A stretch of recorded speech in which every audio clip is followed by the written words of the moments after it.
Stress is a part of life. Sometimes it serves to motivate us, other times it can be completely debilitating. And depending on the situation, depending on who you are, depending on a whole bunch of things, when we are faced with stress, we have different responses to it. Some of us are quite consistent in how we respond to stress, and others of us react differently depending on what the stressor and what the situation is.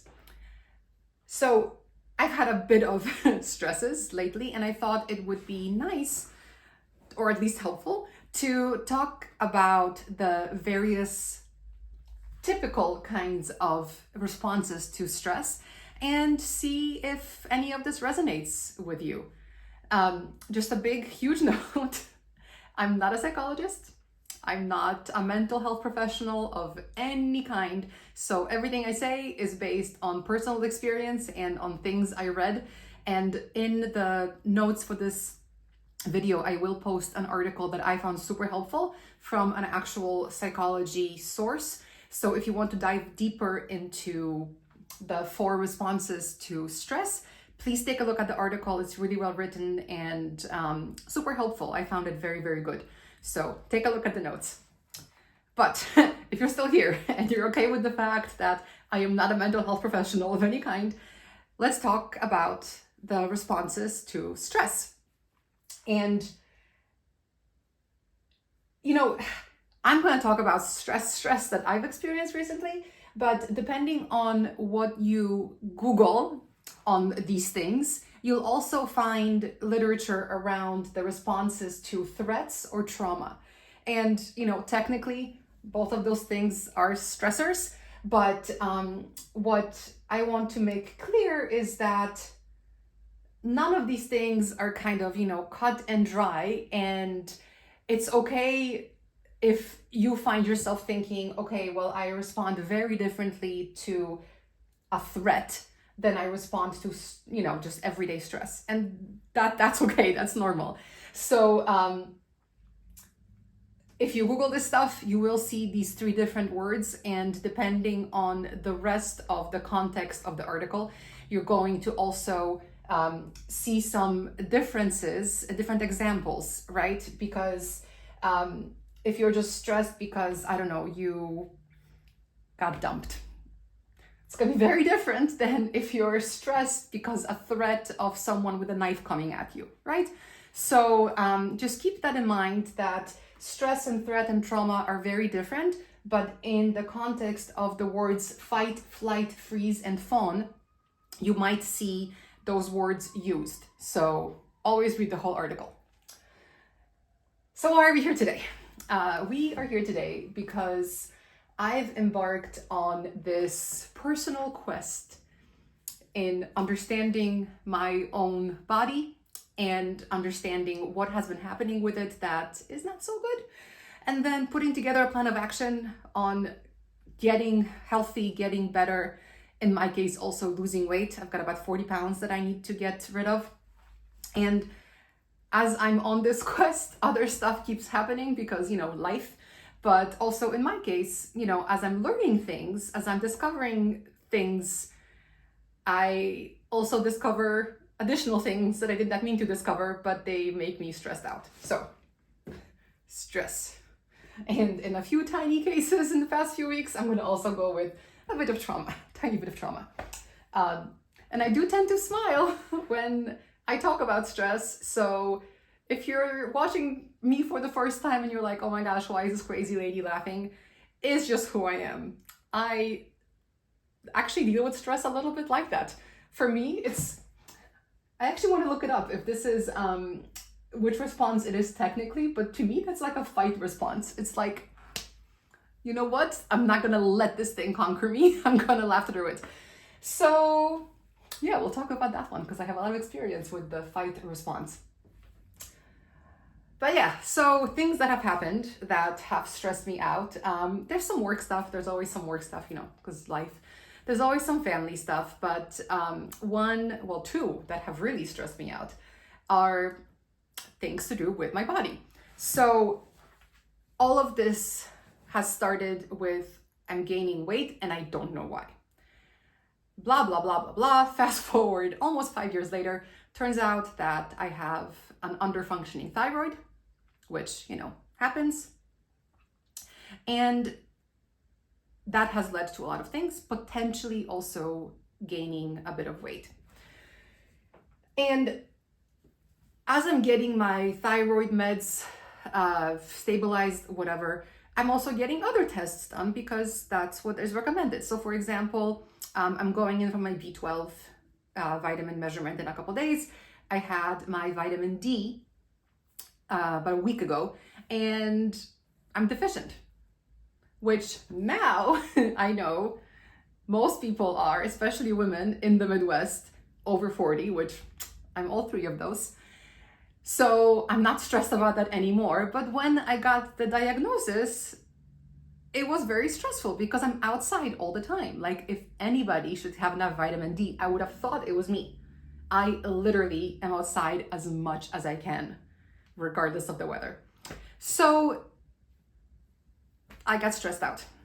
And my normal response to stress is actually fight.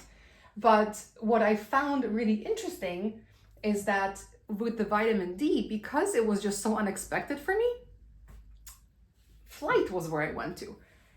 I just kind of decided, I put it aside first. I completely ignored the problem for a few days. And after that, I went into freeze. I was just like, you know what? I give up. Like, if even my freaking vitamin D isn't okay, then like, I just don't know. It was a roller coaster of a silly thing, like a vitamin D deficiency. And then, so that now I understand it's sorted. I'll actually do a whole video on vitamin D because I have this awesome person who I'm going to interview about vitamins. But the next thing that happened was my heart. It was not broken metaphorically. It's not broken, but not exactly optimal, actually. Turns out I have high blood pressure. I've always, for years, I've had elevated blood pressure, like when I go to the doctor. But every time it was written off as white coat syndrome. So if you've never heard that before, it's this, I don't know if it's a theory or if it's actually true. I'm sure it's actually true.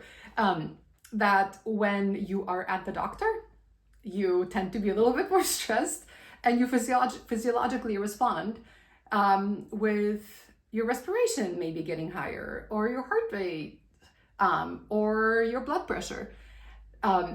With animals, if you have a dog especially, and you take him to the vet, a lot of dogs, like, they start shaking the second they know that they're going to the vet. Like, nothing bad is going to happen to them, but we all get many of us get white coat syndrome.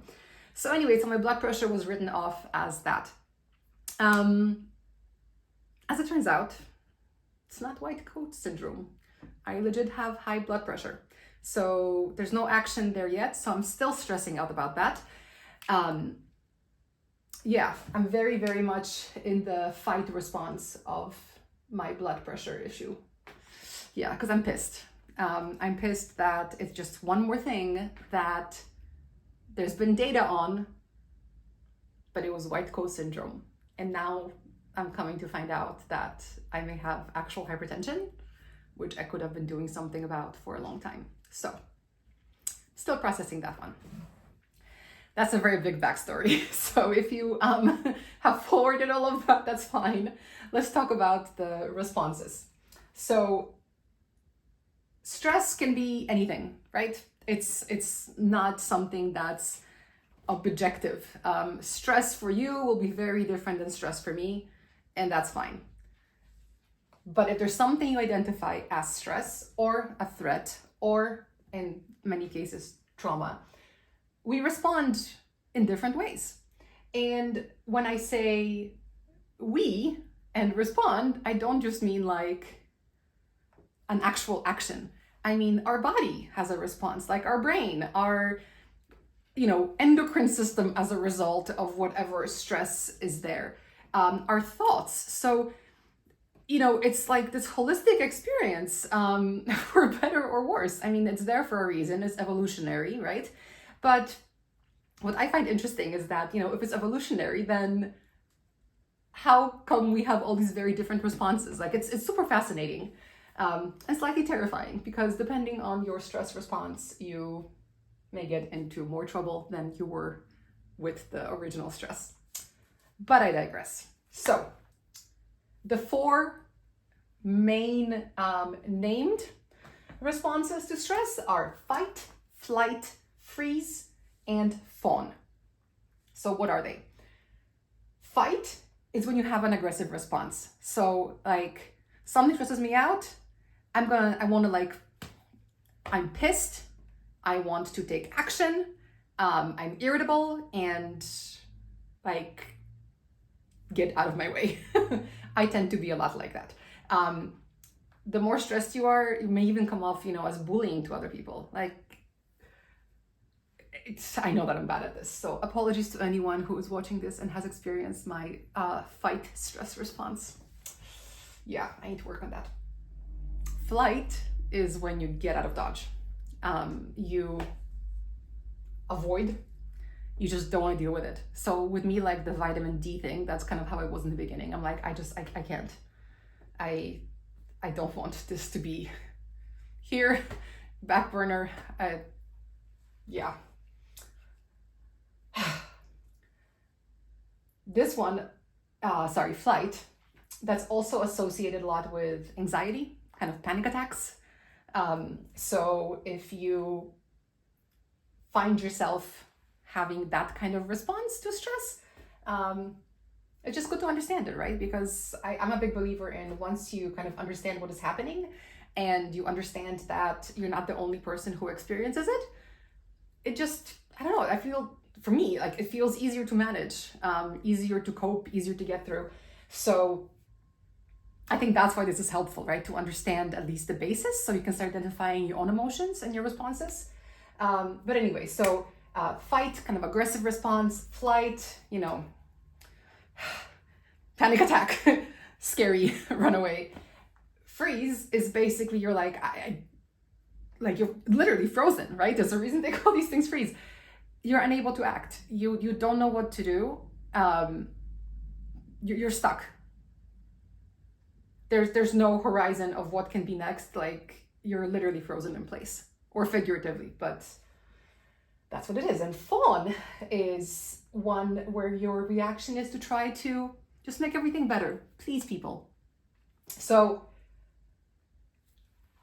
not a psychologist, remember, but the way that I think about these, let's say, you get some really, really bad feedback at your job, which I actually have gotten recently. Did not go well in my brain. So you got some bad feedback, let's say from your boss. A fight response could be, well, no, you're wrong. I'm not too blunt when I give, I don't know, I can't think of an example. But okay, let's rewind. You get some negative, constructive feedback from your boss. Doesn't matter how it was delivered. And your response is, no, you're wrong. Here's how I'm going to prove you wrong. And you maybe start yelling even. Or, no, boss, it's your fault. You're actually the one who does this. That's kind of a fight response, hey? Which I sometimes have. In this particular case that I'm thinking of, I did not. I had a whole, I don't know what response I had. It was freeze, I think. I was really like, I didn't know what to do with my brain. Anyway, flight could be, okay, thank you. And inside you're boiling and you try to end the conversation, the phone call, whatever it is, and you try to get out of the situation. But internally you're like, I don't know what's happening. That could be a flight response. A freeze is literally, you get the feedback and perhaps your boss even says, hello, are you okay? And you're kind of just like, Again, I'm exaggerating, but that could be an example of a freeze response. And a fawn one could be, I'm so sorry, I will do better. What can I do to make it better? How can I be the employee that you want me to be? Please tell me how I can make you not hate me. Again, exaggerated. So what I invite you to do is I invite you to think about either, a time you experience, well, let's think about stress, right? Because stress is something that we literally all go through, whether we admit to it or not. Think about a time where you've been stressed, especially recently. Maybe think about one example from work, one example from life. And, read the article that I've linked to in the notes and think about what was your response? Was it fight, flight, freeze, or fawn? And was your response the same to both the work stress as it was to your personal life stress? Or were they different? Did your response kind of stay consistent, or did it change over time? I find, for example, that my immediate reaction, like the second that, the stress or threat or trauma happens, I really go to fight. Doesn't mean that I'm gonna like punch somebody and be super aggressive and an asshole. It does sometimes, but I definitely go into, okay, I'm gonna freaking fix it because you're wrong. I got this. Like, yeah.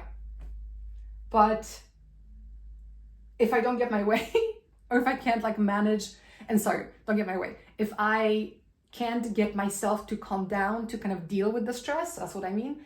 With this response, I tend to go to the freeze response, where I just kind of,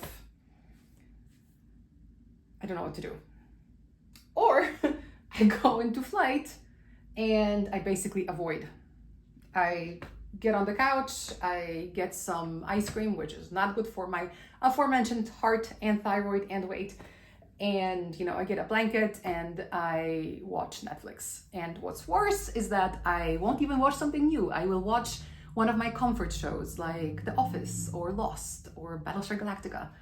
So, yeah, I definitely live in this area with fight and then one of these two guys combination, etc. But yeah, think about like where do you fit? None of these, they just are, right? Nothing's wrong or right. It's just how we are because we're human. But I feel like once when you have awareness of where you are, you may decide to do something about it. And you may learn something about yourself. I don't know. I just think it's a good exercise. But whatever you do, whatever you find out in your reflection, just don't stress about it, okay? This is not good or bad, it just is. So, yeah, good luck. Let me know what you've discovered about yourself. I'd love to learn and hear about it. And we can commiserate with each other about the stresses and our stress responses. Thanks for watching. And if you enjoyed this video or found it helpful, just click the like and subscribe button, and I would really appreciate that. Thanks. See you next time.